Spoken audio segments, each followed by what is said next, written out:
دوستوں آئیے ایک منظر پر غور کرتے ہیں، ایک ایسا منظر جو ہماری زندگیوں میں روزانہ 5 بار دہرایا جاتا ہے۔ اذان ہوتی ہے، ہم وضو کرتے ہیں، صاف کپڑے پہن کر جائے نماز پر کھڑے ہوتے ہیں، نیت باندھتے ہیں اور بڑے ادب سے کہتے ہیں اللہ اکبر، یعنی اللہ سب سے بڑا ہے۔ ہاتھ باندھ کر ہم سورۃ الفاتحہ شروع کرتے ہیں، الحمدللہ رب العالمین، اور بس اس اللہ اکبر کے ساتھ ہی ہمارا جسم تو نماز میں رہ جاتا ہے، لیکن ہمارا دماغ ایک ایسے سفر پر نکل جاتا ہے جس کی کوئی منزل نہیں۔ اگر آپ طالب علم ہیں تو آپ کو امتحان کی فکر ستانے لگتی ہے، اگر آپ تاجر ہیں تو آپ کا دماغ دکان کے حساب کتاب میں الجھ جاتا ہے، اگر آپ گھریلو خاتون ہیں تو آپ کو پکانے اور گھر کے کاموں کی فکر لگ جاتی ہے، دفتر کی پریشانیاں، لوگوں سے ہوئے جھگڑے، کل کیا کرنا ہے اس کی منصوبہ بندی، دوستوں کی باتیں، وہ فلم کا سین، وہ گانے کی دھن، غرض دنیا جہاں کی ہر وہ بات جو ہمیں نماز سے باہر یاد نہیں آتی، وہ سب کی سب ہمیں نماز میں ہی یاد آتی ہیں۔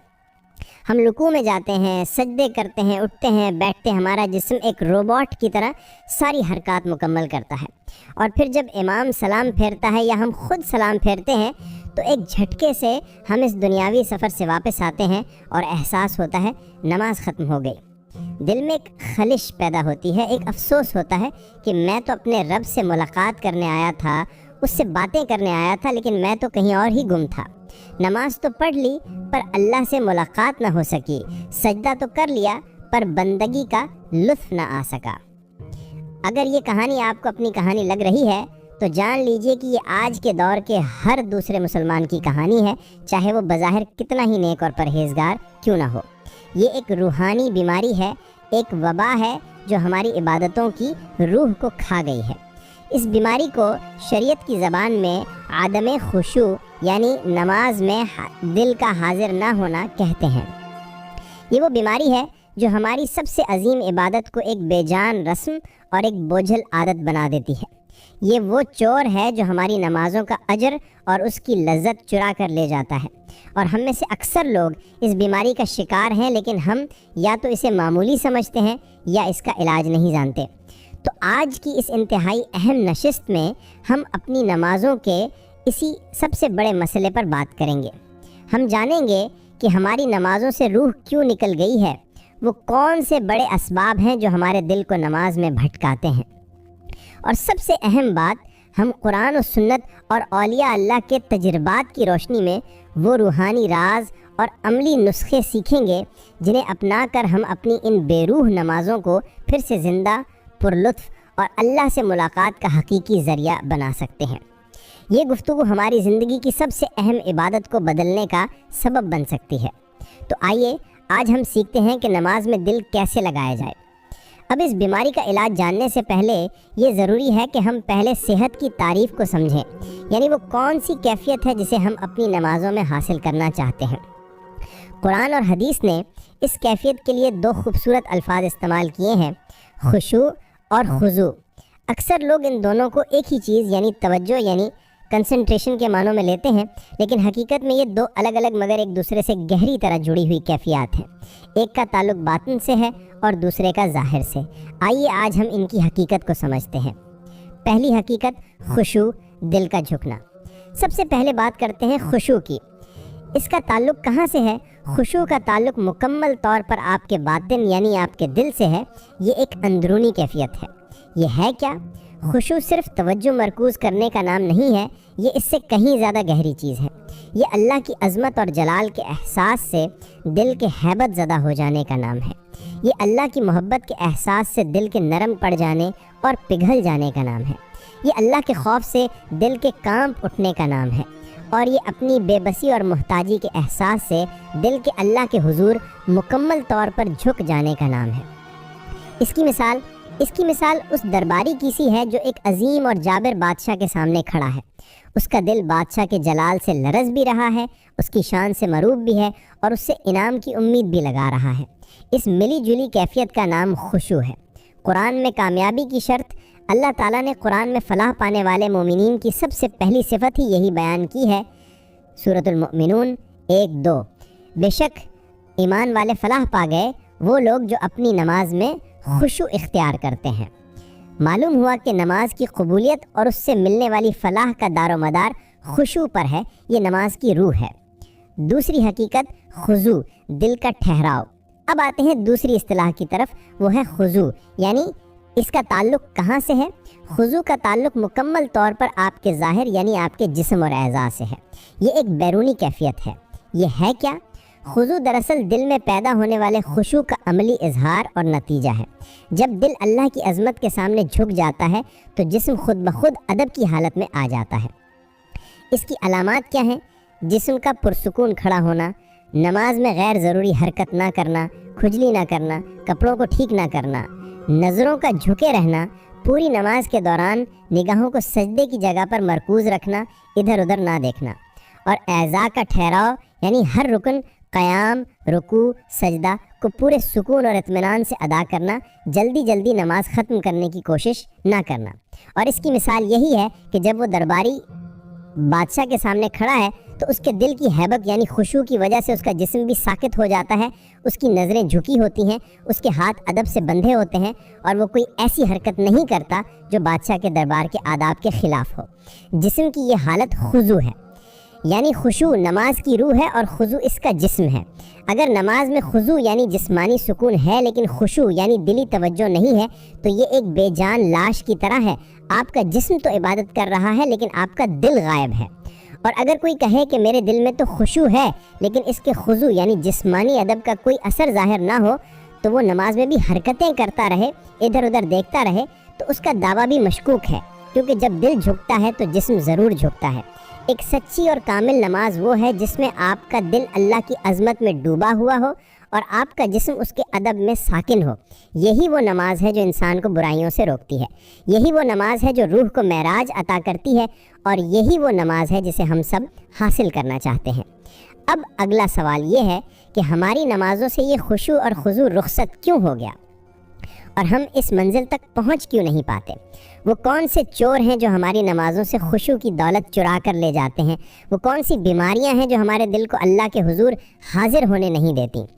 آئیے آج ہم پوری ایمانداری کے ساتھ اپنا محاسبہ کرتے ہیں اور ان 3 بڑی وجوہات کو سمجھتے ہیں جن کی وجہ سے ہماری نمازیں بے روح ہو کر رہ گئی ہیں۔ پہلی وجہ دل کی غفلت اور دنیا کی محبت۔ نماز میں دل نہ لگنے کی سب سے پہلی اور سب سے بڑی وجہ یہ ہے کہ ہمارا دل نماز سے باہر کہاں لگا ہوتا ہے۔ یہ ایک نفسیاتی اصول ہے۔ انسان کا دماغ ہر وقت اسی چیز کے بارے میں سوچتا ہے جس سے اس کے دل کو محبت ہوتی ہے، جس کی اسے فکر ہوتی ہے اور جسے وہ اہم سمجھتا ہے۔ اب خود سے سوال پوچھیں، نماز کے علاوہ دن کے باقی 23 گھنٹے ہمارے دل و دماغ پر کیا چھایا رہتا ہے؟ ہمارا بزنس، ہماری نوکری، ہمارا پیسہ، ہمارے بینک بیلنس، ہمارے رشتے، لوگوں سے جھگڑے اور دوستیاں، ہمارا موبائل، ہمارا سوشل میڈیا۔ نتیجہ کیا نکلتا ہے؟ جب ہمارے دل میں دن رات دنیا، مال، لوگ اور خواہشات بسی ہوتی ہیں تو جب ہم نماز کے لیے اللہ اکبر کہتے ہیں تو ہم جسمانی طور پر تو دنیا سے کٹ جاتے ہیں، لیکن ہمارا دل جو ان چیزوں کا عادی ہو چکا ہے وہ کیسے ایک دم سے کٹ سکتا ہے؟ وہ انہی چیزوں کو یاد کرتا ہے جن سے اسے محبت ہوتی ہے۔ نماز میں ہمیں دکان کے حساب کتاب اس لیے یاد آتے ہیں کیونکہ نماز سے باہر ہماری سب سے بڑی فکر وہی ہوتی ہے۔ اس کی مثال ایسی ہے کہ آپ کا جسم تو مسجد میں یا جائے نماز پر کھڑا ہے لیکن آپ کا دل آپ کے بزنس میں، آپ کے دفتر میں یا آپ کے سوشل میڈیا کی فیڈ پر گھوم رہا ہے۔ جب بادشاہی دربار سے غائب ہو تو حاضری کیسے قبول ہوگی؟ خشوع کا پہلا اصول یہ ہے کہ نماز میں دل لگانے کے لیے پہلے نماز سے باہر کی زندگی میں دل کو دنیا سے نکال کر اللہ کی یاد میں لگانے کی کوشش کی جائے۔ دوسری وجہ گناہوں کا زنگ۔ دوسری بڑی اور تباہ کن وجہ ہمارے گناہ ہیں۔ اصول، ہر گناہ چاہے وہ چھوٹا ہو یا بڑا ہمارے دل پر ایک سیاہ نقطے کی طرح لگتا ہے۔ جب ہم توبہ نہیں کرتے تو یہ نقطے بڑھتے جاتے ہیں یہاں تک کہ دل پر ایک زنگ کی تہ چڑھ جاتی ہے۔ یہ زنگ، یہ سیاہی ہمارے دل اور ہمارے رب کے درمیان ایک پردہ یعنی حجاب بن جاتی ہے۔ جب ہم نماز میں کھڑے ہوتے ہیں تو اس پردے کی وجہ سے ہمارے دل تک اللہ کی رحمت کا نور اور اس کی تجلیات پہنچ ہی نہیں پاتی۔ دل سخت ہو جاتا ہے اور اللہ کی عظمت کو محسوس کرنے کی صلاحیت کھو دیتا ہے، جس کی وجہ سے خشوع پیدا ہی نہیں ہوتا۔ دوستو 1 منٹ بس رکیے۔ بھائیوں، اپنی نمازوں کی روح کو زندہ کرنے کے اس سفر کے پہلے حصے میں ہم نے اپنی سب سے بڑی روحانی بیماری یعنی عدم خشوع یعنی نماز میں دل نہ لگنا کی تشخیص کی ہے۔ ہم نے یہ گہرا نقطہ سمجھا کہ کامل نماز دو چیزوں سے مل کر بنتی ہے، خشوع جو دل کے جھکنے اور اللہ کی عظمت سے مروب ہونے کا نام ہے، اور خضوع جو جسم کے ٹھہر جانے اور ادب سے ساکن ہونے کا نام ہے۔ ہم نے جانا کہ خشوع روح ہے اور خضوع اس کا جسم ہے۔ پھر ہم نے ان وجوہات کا جائزہ لینا شروع کیا جو ہماری نمازوں سے اس روح کو چرا لیتی ہیں، جن میں سب سے پہلی وجہ دنیا کی محبت ہے جو ہمارے دلوں پر غالب ہے، اور دوسری بڑی وجہ گناہوں کا زنگ ہے جو ہمارے دل اور رب کے درمیان پردہ بن جاتا ہے۔ تو دوستو، یہ تو ہم نے جان لیا کہ دنیا کی محبت اور گناہوں کا زنگ ہمارے دلوں کو سخت کر دیتا ہے، لیکن گناہوں میں وہ سب سے بڑا روحانی چور کون سا ہے جو خاص طور پر ہماری عبادت کی لذت کو ختم کر دیتا ہے؟ وہ تیسری اور سب سے عام وجہ کیا ہے جس کی وجہ سے ہم نماز کو ایک بے جان رسم کی طرح ادا کرتے ہیں؟ اور سب سے اہم، جب بیماری کی تشخیص ہو گئی ہے تو اس کا علاج کیا ہے؟ وہ کون سے 5 عملی اور روحانی راز ہیں جنہیں اولیاء اللہ نے خشوع حاصل کرنے کے لیے اپنایا؟ وہ کون سی تیاریاں ہیں جو نماز سے پہلے شروع ہوتی ہیں؟ اور ہم کس طرح اپنی نماز کو ایک بے جان مشقت سے اپنے رب کے ساتھ ایک زندہ گفتگو میں بدل سکتے ہیں؟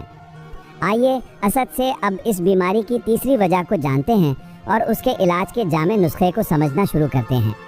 جی اسد۔ دوستوں، خشوع کا سب سے بڑا دشمن گناہ، تمام گناہوں میں سے ایک گناہ ایسا ہے جسے اولیاء اللہ نے خشوع اور عبادت کی لذت کا سب سے بڑا چور قرار دیا ہے، اور وہ ہے بد نظری یعنی آنکھوں کا گناہ۔ امام ابن القیم رحمۃ اللہ علیہ فرماتے ہیں کہ جس طرح زمین میں بیج ڈالنے سے پہلے اسے کانٹوں اور جھاڑیوں سے پاک کرنا ضروری ہے، اسی طرح دل میں خشوع کا بیج ڈالنے سے پہلے اسے گناہوں کے کانٹوں، خاص طور پہ نظر کے گناہ سے پاک کرنا ضروری ہے۔ ذرا سوچئے، جس آنکھ نے دن بھر حرام منظر دیکھے ہوں، جس دماغ نے دن بھر گندے خیالات سوچے ہوں، وہ جب رات کو اپنے رب کے حضور کھڑا ہوگا تو اسے پاکیزہ ملاقات کی لذت کیسے محسوس ہو سکتی ہے؟ جس دل میں غیر کا تصور بسا ہو، وہ اپنے رب کا تصور کیسے جما سکتا ہے؟ گناہوں کی کثرت ہمارے دل کی روحانی حس کو ختم کر دیتی ہے، اور ایک بے حس دل کبھی خشوع کی کیفیت کو محسوس نہیں کر سکتا۔ تیسری وجہ، نماز کی اہمیت اور معنی سے ناواقفیت۔ اور تیسری بڑی وجہ ہماری اپنی جہالت اور لاپرواہی ہے۔ ہم نماز کو ایک رسم یا بوجھ سمجھ کر ادا کرتے ہیں۔ ہمارے نزدیک یہ کچھ حرکات اور کچھ الفاظ دہرانے کا نام ہے جنہیں جلدی جلدی پورا کر کے ہم اپنی ذمہ داری سے فارغ ہونا چاہتے ہیں۔ ہمیں یہ احساس ہی نہیں کہ ہم کس کے سامنے کھڑے ہیں۔ ہم کائنات کے بادشاہ، شہنشاہوں کے شہنشاہ، اپنے خالق و مالک کے دربار میں حاضری دے رہے ہیں۔ اگر ہمیں اس کی عظمت کا ذرا برابر بھی احساس ہو جائے تو ہمارے جسم پر کپ کپی طاری ہو جائے اور دل خشوع سے بھر جائے۔ سب سے بڑا مسئلہ معنی سے ناواقفیت۔ ہم بچپن سے نماز پڑھ رہے ہیں، لیکن ہم میں سے اکثر کو یہ بھی نہیں معلوم کہ ہم جو کچھ پڑھ رہے ہیں اس کا مطلب کیا ہے۔ ہم سورۃ فاتحہ میں اپنے رب سے کیا باتیں کر رہے ہیں؟ ہم سبحان ربی العظیم کہہ کر کیا اقرار کر رہے ہیں؟ جب آپ کو الفاظ کا معنی ہی معلوم نہ ہو تو آپ کا دل ان الفاظ سے کیسے جڑے گا؟ یہ ایسے ہی ہے جیسے آپ کسی ایسے شخص سے گفتگو کر رہے ہوں جس کی زبان آپ کو سمجھ ہی نہیں آتی۔ آپ کا دماغ اس گفتگو سے کوئی تعلق قائم ہی نہیں کر پائے گا۔ نماز صرف الفاظ دہرانے کا نام نہیں، یہ اپنے رب سے گفتگو اور راز و نیاز کا نام ہے، اور گفتگو تبھی ہوتی ہے جب آپ کو معلوم ہو کہ آپ کیا کہہ رہے ہیں اور آپ کا رب آپ سے کیا کہہ رہا ہے۔ یعنی یہ ہیں وہ 3 بڑے چور جو ہماری نمازوں سے خشوع چرا لیتے ہیں: دل میں بسی دنیا کی محبت، گناہوں خاص طور پہ نظر کے گناہ کی کثرت، اور نماز کی اہمیت اور اس کے معنی سے ہماری جہالت۔ اب جب کہ بیماری کی تشخیص ہو چکی ہے تو آج ہم آتے ہیں علاج کی طرف۔ آج ہم اولیاء اللہ اور صالحین کے تجربات کی روشنی میں ان 5 عملی اور روحانی رازوں سے پردہ اٹھائیں گے، جنہیں اگر ہم اپنی زندگی کا حصہ بنا لیں تو انشاءاللہ ہماری بے روح نمازیں پھر سے زندہ ہو جائیں گی، اور ہمیں اللہ سے ملاقات کی وہ لذت نصیب ہوگی جس کا وعدہ کیا گیا ہے۔ پہلا راز، نماز کی تیاری نماز سے پہلے۔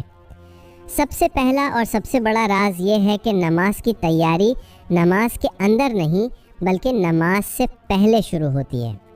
ہماری غلطی یہ ہے کہ ہم بھاگتے دوڑتے دنیا کے کاموں سے اٹھ کر سیدھا جائے نماز پہ کھڑے ہو جاتے ہیں اور پھر شکایت کرتے ہیں کہ دل نہیں لگ رہا۔ دل تو ابھی تک دنیا میں ہی اٹکا ہوا ہے۔ اس کے